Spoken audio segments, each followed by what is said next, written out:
Paris, le 22 juin 1989. Article 1er. La brigade des stupéfiants et du proxénétisme est dissoute. Article 2. Deux brigades centrales sont créées au sein de la direction régionale de la police judiciaire de Paris. La brigade de répression du trafic illicite des stupéfiants, la brigade de répression du proxénétisme. En ce printemps 1989, la brigade mondaine renaît de ses cendres sous le nom de brigade de répression du proxénétisme. Revoilà le phénix de la police judiciaire parisienne à l'œuvre. La brigade mondaine, un mythe au relent de soufre. Depuis sa création en 1901, elle a constamment été au centre de scandales, d'affaires, de soupçons. Dans les années 70, la libéralisation des mœurs avait rendu ses missions obsolètes les unes après les autres. Fini les rafles de racoleuses, oublier la traque des invertis, terminer la chasse aux pornographes. Réduite à la portion congrue, la mondaine n'était plus depuis 1975 qu'une section de la brigade des stupéfiants et du proxénétisme. 15 années de purgatoire a pourchassé les proxénètes dans un univers où les proxénètes ne tenaient plus le haut du trottoir. Jusqu'à ce 22 juin 1989. Je crois que c'est le bon sens.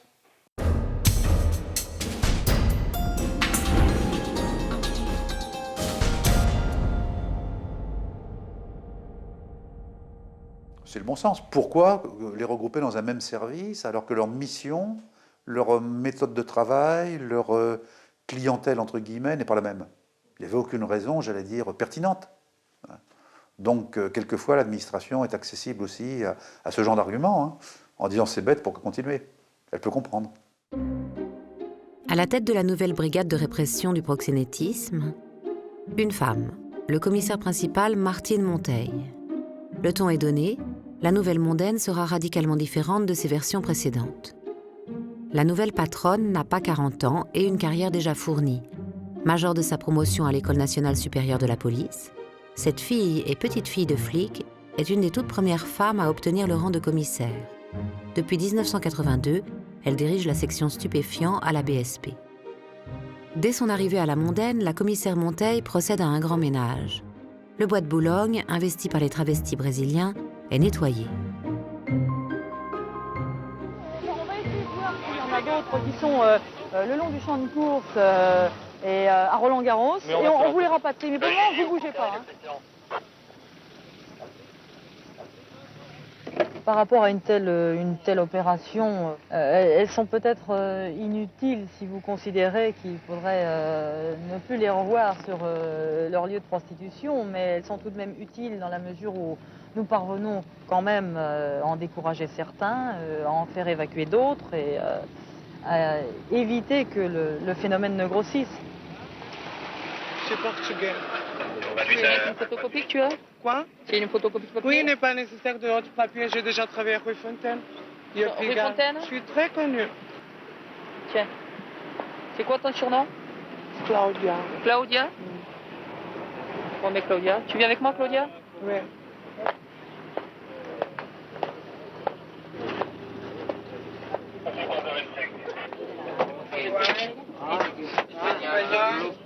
Espagnol.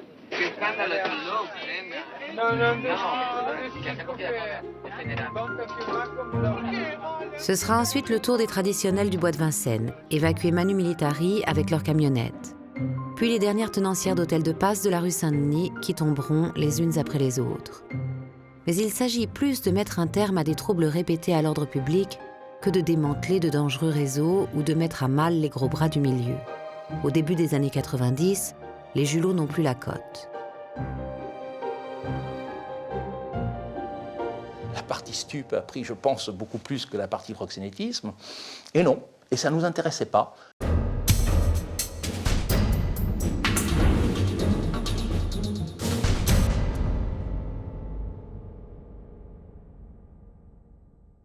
Le proxénétisme, moi, des années 85, 90 jusqu'à 97, on ne faisait plus d'affaires de proxénétisme. On ne faisait plus d'affaires de proxénétisme. Ça ne nous intéressait pas. À partir des années 81 est passé par là, le 10 mai par 81, les mouvements féministes, la libération de la femme, des mœurs aussi. Et puis, les mecs, les julots, ils avaient à gagner ailleurs et beaucoup plus d'argent. À la fin des années 80, le milieu est exsangue. Les beaux mecs qui alimentaient 15 ans auparavant les colonnes des journaux en faits divers flamboyants sont morts ou à l'ombre. Et puis, les filles des rues ont gagné leur indépendance en revendiquant leurs droits. Oubliées, la comtée du soir et la dérouillée de rigueur quand les profits n'étaient pas à la hauteur. Elles ne travaillent plus que pour elles-mêmes. D'autant qu'elles ont désormais à leur disposition un trottoir virtuel sur lequel déambuler en toute sécurité le Minitel. Un terminal informatique domestique, une archéologie du web, dont on pense qu'il va bouleverser à terme les habitudes de consommation des Français en mettant à portée de leurs doigts tous les commerces et services imaginables. Ce que n'avaient pas prévu les brillants ingénieurs qui avaient conçu le Minitel, c'est que le premier commerce à investir l'espace télématique serait celui des amours tarifés. 3615 Ulla, Aline, Manu, Géraldine ou Sécu, les messageries roses pullulent officiellement des sites de rencontres pour célibataires des deux sexes, mais dont le positionnement publicitaire est suffisamment explicite pour que personne n'ait le moindre doute quant à la nature de ces rencontres. Après tout, la prostitution est libre. Si des professionnels y trouvent leur compte, sans contrainte et sans délit de racolage, où est le problème ? Le problème, c'est qu'elle paye, en se connectant sur ces messageries, une surtaxe à France Télécom, dont une partie est ensuite reversée aux fournisseurs d'accès. Proxénétisme ou pas ? En 1997, la 16e chambre correctionnelle du tribunal de grande instance de Paris tranchera en condamnant les propriétaires du 3615 Aline à plus de 5 millions de francs d'amende pour proxénétisme, tout en exonérant France Télécom de toute poursuite à la demande du parquet afin de ne pas alourdir la procédure. Le proxénète, ça n'existe pas. Il y a des proxénétismes parce que la loi est tellement large qu'elle vise tout et n'importe quoi.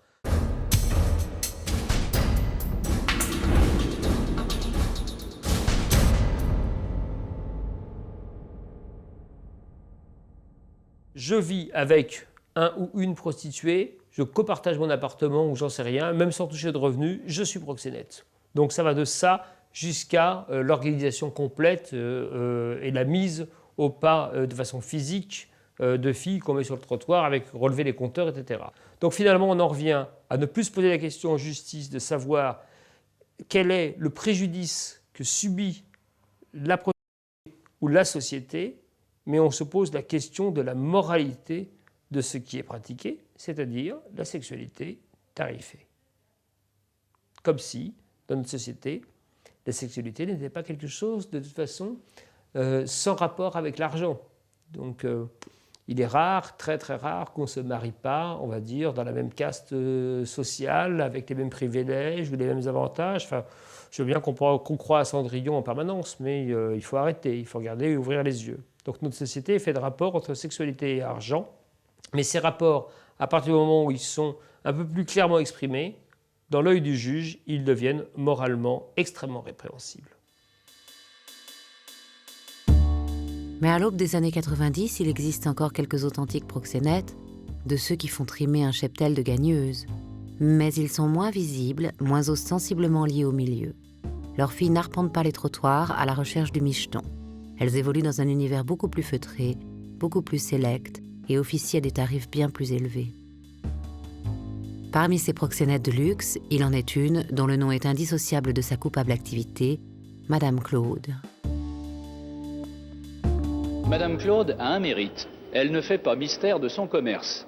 Le procureur, qui n'est pas sous le charme, la taxe de mauvaise foi. Les filles étaient exploitées, estime le magistrat, et Fernande Grudet a brassé trop d'argent dans sa vie pour être ruinée aujourd'hui comme elle le prétend. Fernande Grudet s'adonne à la prostitution occasionnelle dès la fin des années 40, à 20 ans à peine. Cette fille de famille, élevée chez les sœurs, est orpheline de guerre. Les temps sont durs et il faut bien vivre. Forte de cette expérience et d'un carnet d'adresses déjà conséquent, elle se lance en 1957 dans un commerce d'un genre particulier, celui des call girls, gagneuses de haut vol, aux tarifs prohibitifs, réservés à une clientèle très haut de gamme.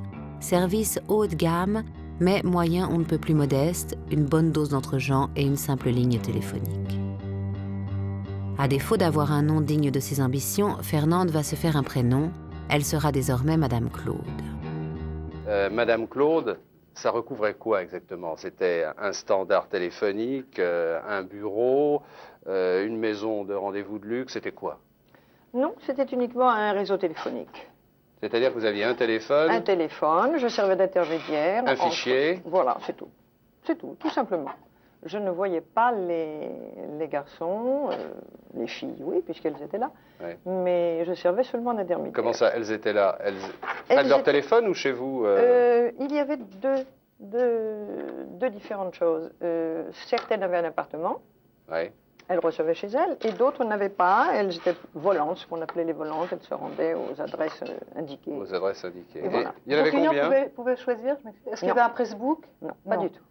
C'était là où était l'astuce et la difficulté à la fois. C'est-à-dire qu'ils devaient faire confiance. Et dans votre fichier, il y avait combien de filles? Oh, beaucoup moins qu'on a dit, vous savez.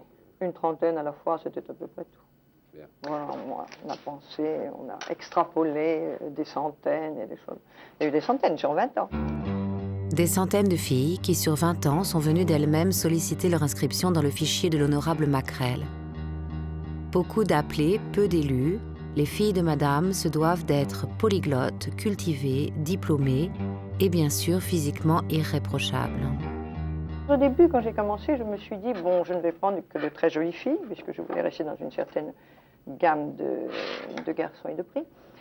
Et puis, je me suis rendu compte que, non, il n'y avait pas tellement de très jolies filles au départ. Certaines étaient grandes, elles avaient un vilain nez ou de mauvaises dents. Alors, j'ai trouvé les dentistes, les chirurgiens qu'il fallait, et je les ai fabriqués. C'était donc une sorte d'investissement. Disons que j'ai aidé un peu la nature. De 1957 à 1976, l'entreprise de Madame Claude prospère. Juste Jacquin, le réalisateur d'Emmanuel, porte même sa vie à l'écran. Un véritable conte de fées. Chez Madame, on n'a pas de clients, on fréquente des garçons. Et à l'occasion, on fait un beau mariage. C'est Blanche-Neige en lingerie fine. Et que fait la police? Rien. Pour la mondaine, il n'y a pas de problème, comme en atteste le commissaire Le Taillanterre, confronté à Madame Claude en 1990 sur un plateau de la 5. Vous avez connu Madame Claude quand vous exerciez? J'ai connu Madame Claude, effectivement. Et quelques autres, enfin très peu encore. Hein. Et C'est vous qui l'avez arrêté, non? Non, c'est après mon départ. Mais comment ça, vous la connaissiez? Je comprends pas. Faut tout vous expliquer. Bah oui, moi, vous savez, je suis candide. Non, Madame Claude a fort bien expliqué elle-même ce qui se passait. Elle avait, disons, des protections au plus haut niveau. Ah oui, alors vous ne Et pouviez il pas... n'y avait aucune perturbation de l'ordre public. Bon, dans la mesure où ce métier s'exerce dans une certaine discrétion et à la satisfaction générale, je ne vois pas pourquoi le policier irait semer la perturbation dans cette histoire. Surtout si le client est influent. Hein. Voilà, parce que Ça, vous par allez peut-être exemple. me trouver cynique, mais on a l'impression... Pourtant, que- la justice finira par rattraper Madame Claude. En 1976, elle est poursuivie par le fisc et s'exile aux États-Unis. En 1985, de retour en France, elle est condamnée pour fraude fiscale à une amende de 17 millions de francs et passe quelques mois en prison. Et en 1992, dénoncée à la BRP par une de ses filles, elle plonge pour proxénétisme aggravé. Vous étiez plutôt chef d'entreprise, impresario ou proxénète? Oh, proxénète est un vilain mot. C'est vulgaire? Oh, complètement. Non. Je voulais bien en assurer l'état, mais pas en avoir le nom. Oui. Non, on essayait justement d'enlever tout ce qu'il y avait d'un peu équivoque et de laid dans ce métier. Alors, La police des mœurs, elle s'intéresse à toutes les prostituées, à l'exception de la prostitution des élites.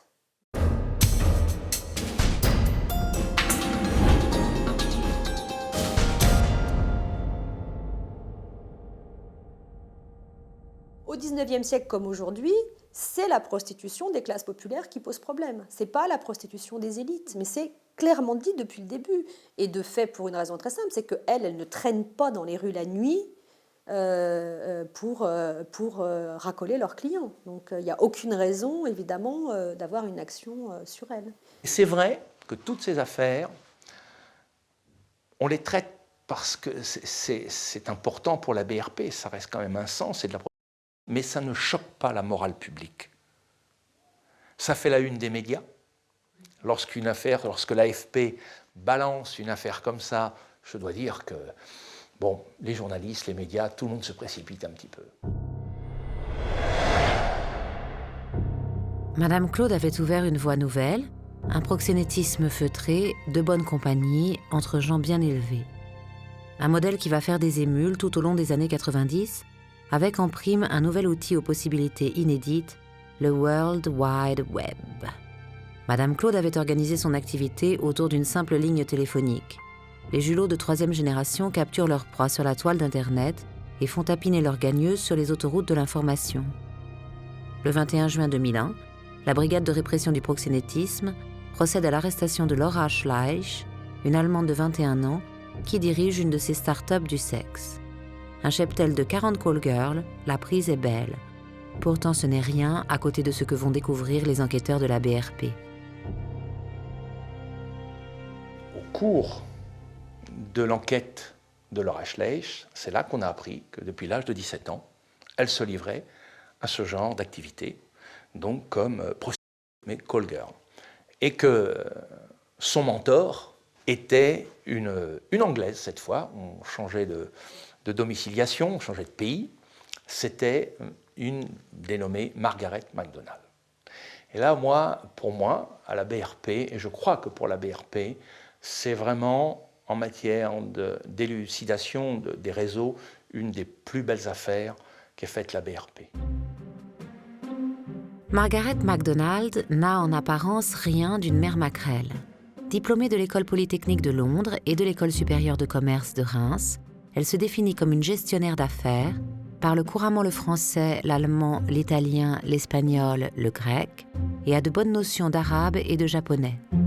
Elle ne descend que dans des hôtels de luxe, déjeune au caviar, dîne au champagne et à temps perdu, fréquente les amphithéâtres de la Sorbonne. Il faudra 6 mois d'enquête fastidieuse, d'écoute, de filature, de recoupement aux flics de la BRP pour arriver à comprendre comment fonctionne l'empire MacDonald. Au mois d'avril 2002, elle est à Paris pour sélectionner de nouvelles recrues. La BRP l'arrête. Parmi les objets saisis dans sa chambre d'hôtel, 5 téléphones portables, 15 cartes SIM et un ordinateur. Là, on a découvert au sein de l'ordinateur 460 call girl et call boy aussi. Il y avait une trentaine d'individus et donc le reste, 430 à peu près, femmes. Et ce n'est pas simplement en Europe, quand on a la curiosité de regarder le listing comme je l'ai regardé, c'est à travers le monde. Alors certes, son activité essentielle était située sur l'Europe, il y avait à peu près 140 filles sur la France, l'Angleterre, l'Allemagne, mais ça allait aussi bien en Amérique latine, que dans les pays du Moyen-Orient. C'était la Madame Claude des temps modernes, en fait. C'était Madame Claude qui avait très bien su allier le modernisme, le XXIe siècle, l'emploi donc des techniques modernes, que ce soit l'ordinateur portable, le téléphone portable. Le système de Miss Margaret, une agence d'hôtesse avec pignon sur rue et site internet, la European Escort Agency. 430 filles, 30 garçons, pour la plupart issus du mannequinat, installés dans 13 pays, sur 4 continents, et qui ne connaissent leur souteneuse que sous une foultitude de pseudonymes. À l'heure de la mondialisation, Margaret MacDonald invente la transnationale du tapin.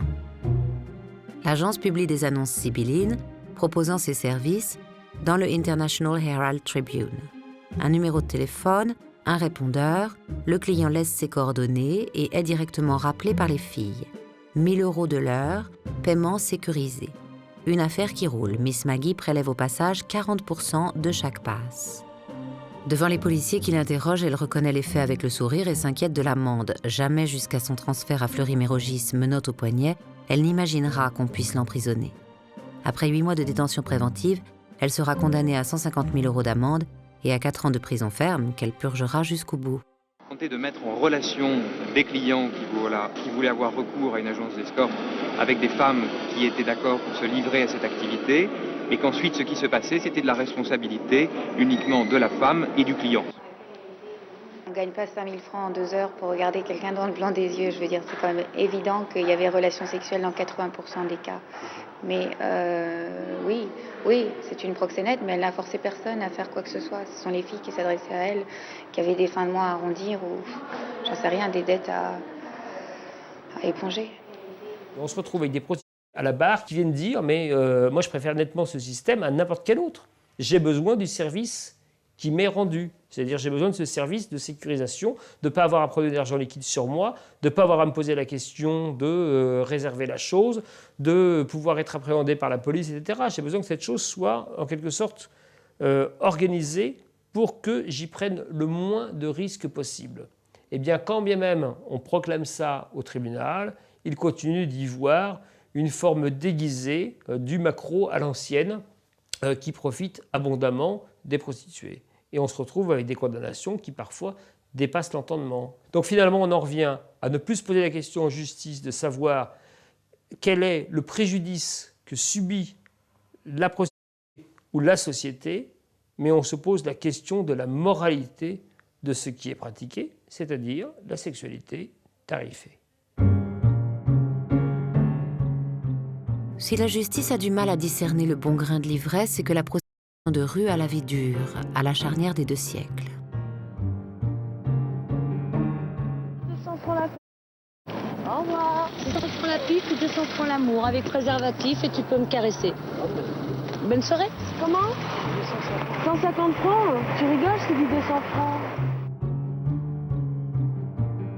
Les filles de Maggie MacDonald peuvent bien surfer sur la vague du web. À Pigalle ou rue Saint-Denis, les prostituées traditionnelles arpentent toujours leur carré de bitume, même si déjà elles ne sont plus les seules à l'affût du micheton. Ça continue. Rue Saint-Denis, qui est quand même une des très vieilles rues de prostitution à Paris. Quand vous vous promenez rue Saint-Denis, la journée comme la nuit d'ailleurs, la rue est partagée en 2, en fait, de manière très claire. Dans la première partie de la rue de Strasbourg-Saint-Denis jusqu'au milieu de la rue, ce sont les vieilles traditionnelles françaises. Et puis dans la seconde partie de la rue, ce sont des jeunes africaines anglophones. Bon, on a toujours eu, il faut le savoir, une colonie africaine, de Ghanéennes en particulier, sur la rue de Saint-Denis, et qui s'acclimatait très bien avec nos franco-françaises, qui étaient rue Saint-Denis et qui logeaient dans les fameux studios.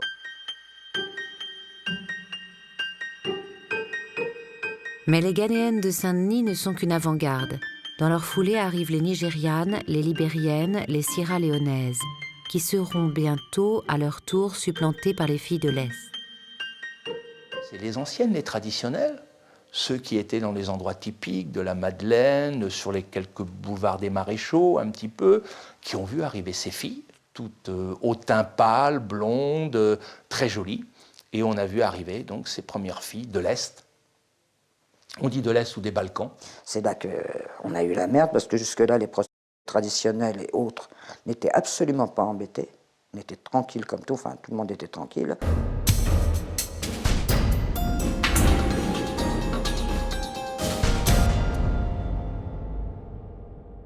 Et là, je dois dire que nous avons tous été très, très choqués.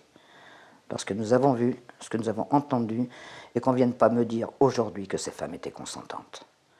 Là, on est arrivé vers du proxénétisme, une prostitution forcée, vraiment traître des êtres humains. Une migration prostituée de masse qui déverse par milliers les filles sur les trottoirs parisiens. Les filles, leurs proxénètes et leurs rêves brisés de fortune facile et de gloire hollywoodienne. Pour comprendre l'ampleur du phénomène, il faut revenir une décennie en arrière.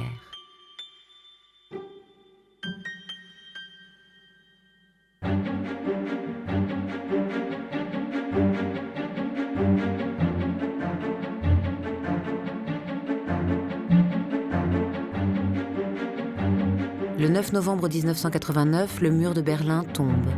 Des dizaines de milliers d'Allemands de l'Est franchissent le rideau de fer et rêvent de consumérisme. Après 40 ans de guerre froide, le monde retient son souffle. Que vont faire les Soviétiques face à cette hémorragie? Ils ne font rien. Dans les semaines qui suivent, la Tchécoslovaquie, la Bulgarie, la Roumanie quittent le giron du pacte de Varsovie. L'ogre soviétique est agonisant. 1 an encore et il recevra l'extrême onction. À l'Ouest, on jubile, on a tort. Avec la guerre froide disparaît la stabilité rassurante des antagonismes de bloc. Le monde qui vient n'est pas encore éclos, qu'il est déjà secoué de convulsions. Moyen-Orient, Balkans, Afrique subsaharienne, tout éclate.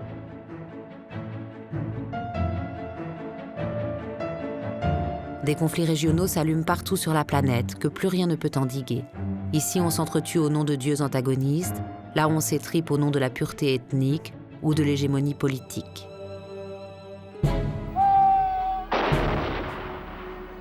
En 1991, la guerre explose en Yougoslavie, opposant Croates et Serbes, puis Serbes et Bosniaques et Croates.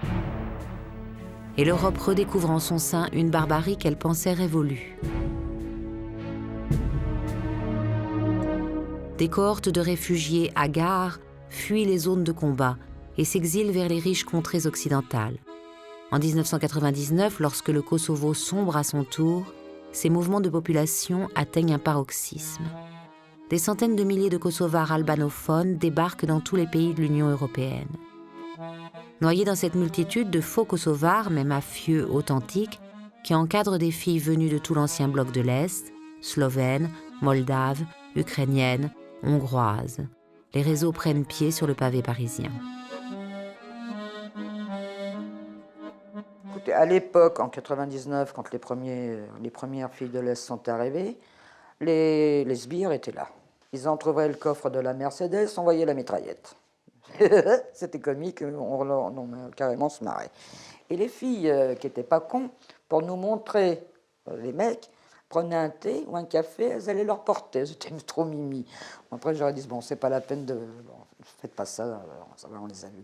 Les flics passaient, et à la limite, ils se disaient presque bonjour. Non, rien. Pourtant, dans les premiers mois, des réseaux tombent, des proxénètes sont arrêtés par dizaines.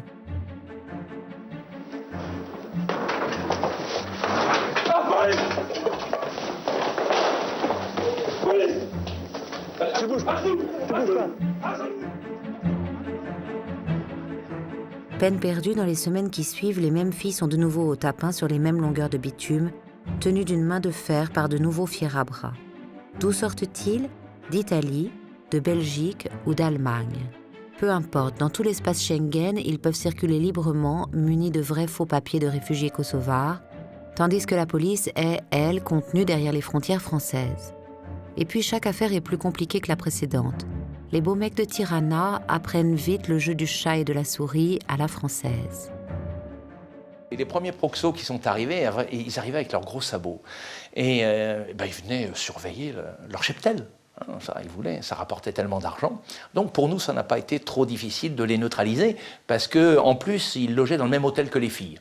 Donc l'affaire était vite pliée, si je puis me permettre, dans ce jargon. Puis petit à petit, une fois qu'ils sont tombés, qu'ils ont eu accès aux procédures, avec les avocats et tout ça, ils ont vu comment fonctionnait le système judiciaire français. Donc ils ont pris de la marge. Alors ils ont fait venir des filles et ils logeaient un petit peu dans des hôtels différents. Et alors, ils avaient un système, ils mélangeaient les filles. Il y avait des Roumaines avec les Kosovardes, avec des Albanaises, voilà. Et même les filles devaient se surveiller entre elles.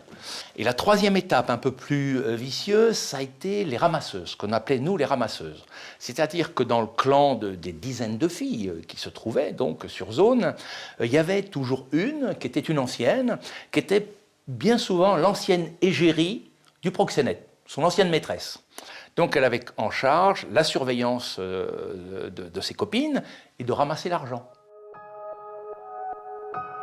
Un véritable système de capot qui élève certaines des filles au rang de garde-chiourme et permettent à leurs protecteurs de réduire au maximum les contacts avec leur cheptel et surtout l'argent qui pourrait les incriminer.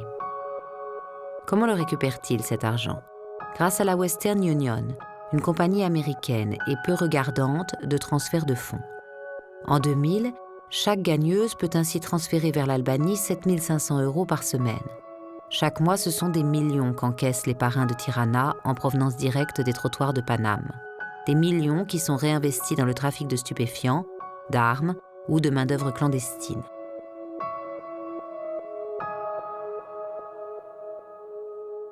La prostitution c'est quelque chose qui rapporte énormément d'argent. Il y a chaque année plusieurs dizaines de milliers de jeunes femmes qui sont mises sur le marché, c'est-à-dire qui sont achetées, vendues comme de la marchandise.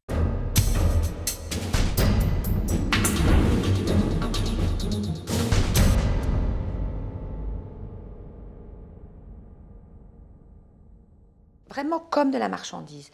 Il n'y a qu'un regard marchand qui est porté sur ces personnes qui ne sont pas des personnes aux yeux des proxénètes. Hein. C'est énormément d'argent puisque les réseaux, ou un proxénète qui peut avoir plusieurs femmes, en général les réseaux ont 30 ou 40 femmes à leur disposition comme cheptel. J'utilise volontairement ces mots-là parce que c'est ça, hein, la réalité qu'elles vivent. On peut demander à cette femme d'avoir 20 ou 30 clients par jour. Donc vous imaginez le chiffre que ça génère, hein, c'est entre 50 et, on va dire, et 100 000 euros par an et par femme. Donc ça génère énormément d'argent. Il faut savoir que les boulevards parisiens étaient ceux qui rapportaient le plus en Europe pour les proxénètes. C'était eux qui rapportaient le plus. On appelait ça à un moment donné le driving de l'amour, en fait, parce que c'était des gens qui étaient les clients, je parle des clients, qui arrivaient avec leur voiture, qui n'avaient pas trop d'efforts dans les embouteillages et tout. Donc sur les boulevards des Maréchaux, ils passaient et lorsqu'ils voyaient ces filles qui se trouvaient aux arrêts de bus ou qui se trouvaient un peu là, ils n'avaient pas d'efforts à faire, c'était assez rapide. Derrière la mafia albanaise, c'est tout le crime organisé d'Europe de l'Est qui s'installe sur la petite ceinture parisienne. La lutte est âpre pour occuper les tranches de trottoir. Pour les filles, qu'est-ce que ça change? Pas grand-chose. Albanais, hongrois ou roumains, les proxénètes ne leur laissent rien, ou presque, de leur comté quotidienne. Pourquoi d'ailleurs leur laisseraient-ils plus? Elles ne sont à leurs yeux que du bétail. Une affaire au début des années 2000 éclaire les conditions dans lesquelles vivent ces filles perdues. Le démantèlement du camp de l'île Saint-Denis. En 2003, début 2003, boulevard des Maréchaux, porte de Clignancourt, mes collaborateurs s'aperçoivent qu'il y a une dizaine de filles. Bon, une dizaine de filles, ça reste encore raisonnable. C'est ce que nous voyons le soir quand je tournais avec eux. Voilà. Et puis, de 10, c'est passé à 20, c'est passé à 30. C'est passé à 50, c'est passé à 60. Et là, ce n'est plus simplement la présence de ces filles, mais c'est la gêne occasionnée au niveau des riverains qui a fait qu'on s'est intéressé à ces filles. Pourquoi cet endroit? Pourquoi soudainement cette montée en puissance de ces filles? Des mois durant, les flics de la BRP vont planquer à proximité des filles de la porte de Clignancourt. Ils vont aller à leur rencontre, leur parler, sympathiser. Ils vont repérer les hommes qui tournent autour d'elles, les suivre, faire des recoupements. Et puis quelques filles vont s'enfuir et parler. Toutes ces filles sont roumaines. Elles appartiennent à un réseau tenu par 2 clans roms dont le campement est installé en banlieue sur l'île Saint-Denis dans une friche industrielle. Une communauté à part du monde et hors la loi commune. Les proxénètes et leurs familles sont logés dans des caravanes, leurs gagneuses sous des tentes de fortune ou, pour les plus anciennes, dans des hôtels bas de gamme des alentours. En quelques mois, le réseau aurait fait travailler plus d'une centaine de filles. Les filles parlent, les souteneurs sont identifiés, l'organisation se dessine peu à peu. La BRP peaufine son dossier. Alors, la difficulté dans ce genre d'affaires, c'est de pouvoir attribuer les filles aux proxénètes. En matière de droit, il faut être précis. Si vous voulez monter une procédure, pour que ça tienne le coup devant un tribunal, il faut que les faits de proxénétisme soient parfaitement établis. Donc ça, c'est vrai qu'avec la collaboration des 2 ou 3 qui se sont enfuis et qui ont collaboré, on a pu structurer petit à petit notre affaire. Et alors, on a décidé de frapper fort. 200 policiers vont investir le campement de l'île Saint-Denis un matin de septembre. Toute la BRP est sur le pont, appuyée par la brigade des mineurs, la brigade fluviale et une compagnie de CRS.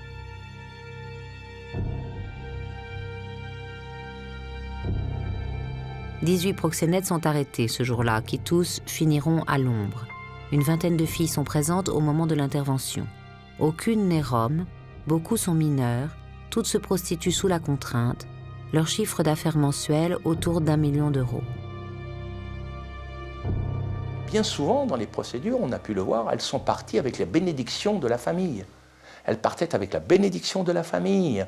Elles partaient souvent accompagnées de garçons, copains d'enfance, qui les prenaient en disant « mais tu sais, à Paris, tu vas voir, tu vas être jeune fille au père, tu vas être serveuse, tu vas faire différents métiers ». Et c'est vrai que c'était l'Eldorado. Elles partaient, elles franchissaient, à partir du moment où elles avaient franchi la frontière de leur pays, elles s'apercevaient, j'ai souvent employé cette expression-là lorsque j'ai eu à en parler, elles se retournaient et il n'y avait plus personne derrière eux. Les accompagnateurs avaient disparu, mais par contre, elles trouvaient des interlocuteurs en face d'eux. Et c'était les nouveaux accompagnants.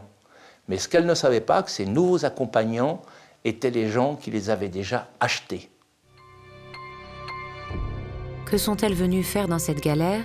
Ces jeunes femmes, presque des gamines, elles sont venues chercher une vie meilleure que celle qu'elles avaient chez elles. Elles ont embrassé leurs parents et elles ont pris la route. Go West, Young Woman, pour le meilleur et pour le pire. Et là, c'était vraiment le parcours de la traîtrise des êtres humains. Avec, je peux le certifier, on l'a eu dans des auditions, que toutes les récalcitrantes pouvaient être battues, voire pour l'exemple. Ouais. Jusqu'à l'arrivée en Europe, il y avait un parcours initiatique des plus durs et des plus inhumains. Qu'est-ce qui se passe en France? Depuis 5 ans, un certain nombre de nos villes, Lyon, Mulhouse, Colmar, Paris, Marseille, sont envahies par 3 filières de prostitution. Une filière africaine, une filière de l'Est, bulgare, albanaise, roumaine, et une filière sud-américaine. Le nombre de prostituées, dont j'admets bien volontiers qu'elles sont d'abord des victimes, a été multiplié par 10 ces 5 dernières années. Dois-je continuer à ne rien faire? Est-ce que ça veut dire que vous voulez empêcher la prostitution? Non, c'est un autre débat. Je souhaite mettre un terme à l'explosion du nombre de prostituées étrangères. Et je trouve curieux, monsieur Mazerolle, qu'on me dise que le proxénète est un esclavagiste, ce qui est vrai, et qu'on en tire la conclusion qu'on doit laisser ces malheureuses sur le trottoir, qui ne parlent pas un mot de français, à la disposition de ces proxénètes. Qu'est-ce que nous allons faire? Eh bien, nous allons prendre ces filles, les sortir de leur réseau, leur donner des papiers si elles nous aident à combattre les proxénètes. Et celles qui ne voudront pas nous aider à combattre les proxénètes, nous les ramènerons chez elles, où elles courent moins de risques que chez nous. Lorsqu'il arrive au ministère de l'Intérieur en 2002, Nicolas Sarkozy l'affirme haut et fort, il va libérer les rues françaises de l'emprise des proxénètes mafieux. Comment? En modifiant le statut légal de la prostitution. La réglementation de la prostitution, ça change à peu près tous les 10 ans. Je crois qu'on a fait le comparatif il n'y a pas longtemps sur 2 siècles environ de période dite républicaine, on va dire, en considérant depuis la Révolution, en tout cas d'après l'Ancien Régime. Il ne se passe pas une décennie sans qu'on change de régime, sans qu'on passe d'un système de fichage à un contrôle d'hygiène, à une interdiction de la prostitution, retour à une liberté officielle de la prostitution, autorisé en maison particulière, non autorisé en maison particulière, refichage, proxénétisme aggravé, et on rechange, etc. En gros, de tous les 5 à 10 ans maximum, le législateur, comme quoi ça l'obsède pas mal, ou qu'il en est un client régulier, se pose la question du régime qu'on doit appliquer. Fallait-il une loi supplémentaire dans cette pléthore législative? Ce qui est certain, c'est que l'arrivée des réseaux de l'Est avait bouleversé le paysage prostitutionnel français. Les filles tenues par ces réseaux subissaient une coercition intolérable, comme jamais en France depuis la fermeture des pires maisons d'abattage en 1946. Pour autant, la grande nouveauté de la loi sur la sécurité intérieure du bouillant ministre ne visait pas les proxénètes, mais leurs victimes. L'idée affichée était simple. Trop simple, il fallait taper les julots au portefeuille, en empêchant les filles de travailler.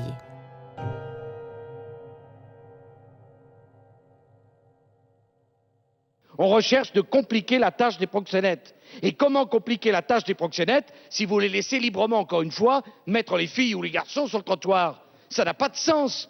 Donc, en faisant cela, on protège les proxénètes. je persiste et je signe. Il n'y a rien de liberticide. Et en laissant les filles sur le trottoir, on facilite le travail des proxénètes. À aucun moment dans la discussion de cette loi, à aucun moment n'a été abordée par le ministre la question du fait que ces femmes étaient des victimes. À aucun moment, on n'a jamais parlé de ce genre de choses. C'était elles qui, effectivement, au fond, gênaient le bon déroulement de la vie dans les villes. C'était comme ça. C'est vrai que ça devenait intolérable. Ça devenait intolérable pour d'admettre d'abord ce phénomène d'esclavage moderne. C'était de l'esclavage moderne. Hein. Et puis, ça devenait intolérable pour les gens qui habitaient. On trouvait les prostituées en train de former dans les halls d'immeubles. On trouvait des préservatifs qui jonchaient le sol, partout. Le bruit, les voitures qui claquent, les clients qui partent, les voitures, les portières. C'est vrai que ça devenait le capharnaüm. Ça a été le grand problème. Alors, que faire? Que fait la police? C'était la grande question pendant longtemps. C'est dans ce sens-là donc que le racolage, y compris le racolage passif, c'est-à-dire y compris le fait d'être sur un trottoir, effectivement, en attente de clients, est effectivement pénalisé. Et cela donc a conduit à ce que les personnes prostituées ne restent pas dans les centres-villes, puisque l'amende peut atteindre 3 750 €. Donc, bien évidemment, 3 750 € plusieurs fois par jour, même tous les jours, c'est bien évidemment quelque chose d'assez insupportable. Voilà. Donc, c'est cette position-là qui est un tout petit peu ambiguë, qui est celle de la France aujourd'hui. Le racolage passif, un délit consistant à inciter par tout moyen, même passif, à des relations sexuelles en échange d'une rémunération. Avec une définition aussi floue, aussi large, toutes les prostituées seraient désormais soumises à l'arbitraire policier. Il est vrai qu'il a été décidé, vu l'ampleur du phénomène, donc de faire du racolage un délit. Et que ce délit soit passible de 2 mois de prison et de 3 750 € d'amende. Ça n'a pas été tous les jours très facile, parce que tout de suite, on savait d'où ça allait nous arriver, des associations en particulier, qui disaient, voilà, le proxénète est un méchant, c'est un dangereux, c'est lui qu'il faut absolument neutraliser et mettre en prison, et vous tapez la pauvre jeune fille qui est sous la contrainte et tout ça. Oui, c'est vrai, mais c'était un biais comme un autre de pouvoir y arriver. De fait, dès l'entrée en vigueur de la loi, la chasse aux filles est ouverte. Les rafles sont incessantes, les amendes pleuvent. La police frappe sans discernement toutes les filles des rues, celles des réseaux bien sûr, mais aussi les traditionnelles, les indépendantes, les michetonneuses. Résultat, en quelques mois, les se font beaucoup plus rares sur le bitume parisien. Ont-elles pour autant cessé leur activité? Non. Elles se sont déplacées vers la banlieue, ses parkings d'hypermarchés, ses bois. Pour celles qui étaient sous la coupe de proxénètes, la situation est pire que jamais. Elles sont désormais entre le marteau et l'enclume, la violence des souteneurs et le harcèlement policier.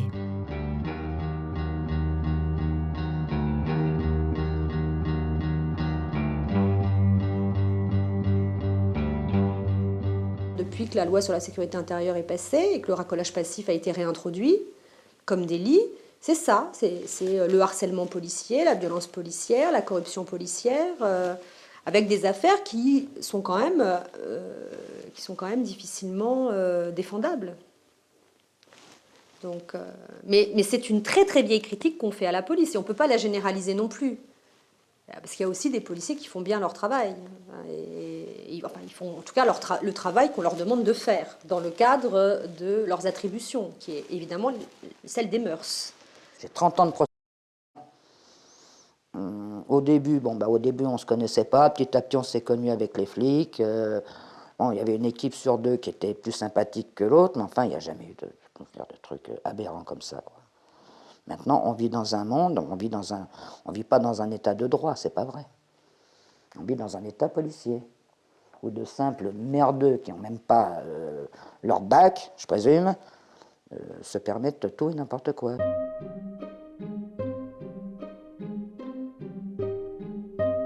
Du coup, la protestation s'organise. Les filles reprennent le chemin de la rue, mais toutes ensemble. On recycle les vieux slogans du mouvement de 1975. On manifeste, on défile.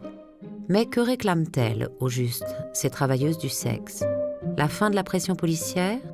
L'abolition d'une loi inique? Un statut, des droits sociaux? Tout ça à la fois et, beaucoup moins, la banalisation de leur activité. J'arpente les trottoirs de Marseille, je suis fière d'être prostituée. Je paye des impôts comme toute citoyenne française, je revendique un droit et non une exclusion. Une pure utopie, personne aujourd'hui ne se risquerait à les suivre. D'autant qu'à l'autre bout de l'échiquier, d'autres portent une vision beaucoup plus autoritaire et passéiste. La prostitution est un mal nécessaire qu'il convient de contenir derrière des volets clos. Je dis que la situation est impossible et qu'aujourd'hui, il faut trouver la solution. Une solution qui permette peut-être à une prostituée de continuer d'exister. D'après ce que nous dit toute une partie de la police, c'est, je dirais, un mal indispensable, mais qu'elle soit réglementée de telle sorte que la police puisse faire son travail, ce qui n'est pas le cas aujourd'hui. L'idéal, ça serait d'avoir un système, une sorte d'utopie, pardonnez-moi, mais qui autoriserait véritablement la prostitution et, on va dire, l'encadrerait presque. Donc, moi, je suis assez partisan de la réouverture des maisons closes avec beaucoup de réserves et beaucoup de pincettes. En tout cas d'endroits, on va dire, sûrs en moyens de paiement, sûrs en termes d'hygiène, sûrs en termes de consentement des personnes qui s'adonnent à la prostitution, qui pourrait être une profession, on va dire, exercée un peu plus paisiblement qu'elle ne l'est actuellement.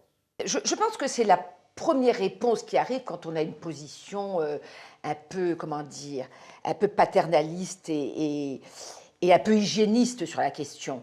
Et puis, au fond, il faut protéger un peu le bourgeois, entre guillemets. Je suis volontairement provocatrice en le disant. Hein. Voilà, on va effectivement protéger le client consommateur en protégeant la femme et en la mettant à l'abri. Je crois que c'est une vision qui méconnaît complètement la réalité. Je suis contre la réouverture des maisons closes. Si on les a fermées, les maisons closes, vous savez ce que c'est une maison close? Déjà, comme son nom l'indique. Une maison fermée. Déjà. Il faut savoir qu'il faut payer la maîtresse, la sous-maîtresse, le garde du corps, qu'il faut payer sa chambre, malade, pas malade, etc., etc., qu'il faut faire tant de passes par jour, sinon on ne vous garde pas. C'est quoi ce cirque? Et là, l'État devient proxénète. Donc nous, on dit non. Nous, les vieilles de la vieille, on dit non. Moi, j'ai ma mère qui était déjà en carte, c'est pas pour qu'on nous refoute des maisons closes, nom de Dieu. Bien que ces vaches de bourgeois, bien que ces vaches de bourgeois, bien que nous appellent des filles de joie, nous appellent des filles de joie, c'est pas tous les jours qu'on rigole, parole, parole, c'est tous les jours qu'on rigole, t'es pas dans le rythme.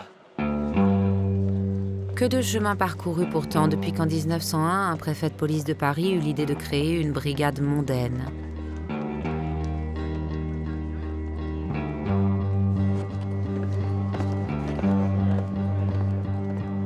Aurait-il pu les imaginer, ces sœurs de la perpétuelle indulgence, déambulant dans les rues de Paris et exhibant leurs atours au gré de leur fantaisie? On sait jamais, ça peut servir. Hein. Ça peut servir, tiens mon chéri, voilà.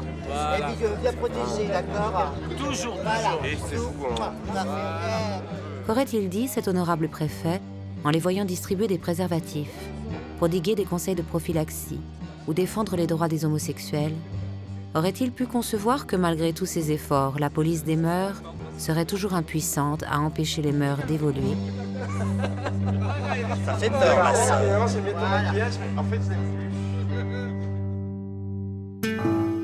Non, sans aucun doute. Et après tout, qu'importe. Bon an, mal an, la mondaine a toujours fait ce qu'on attendait d'elle, sans état d'âme. Mais au fil des ans, au gré des mutations de la société française, son champ d'action s'est peu à peu restreint et son influence aussi. D'autres services ont émergé qui ont réduit son précaré. Brigade des stupes, brigade des mineurs, offices centraux. Pourtant, aujourd'hui, comme hier, l'œil de la police reste ouvert, à l'affût de toutes les turpitudes,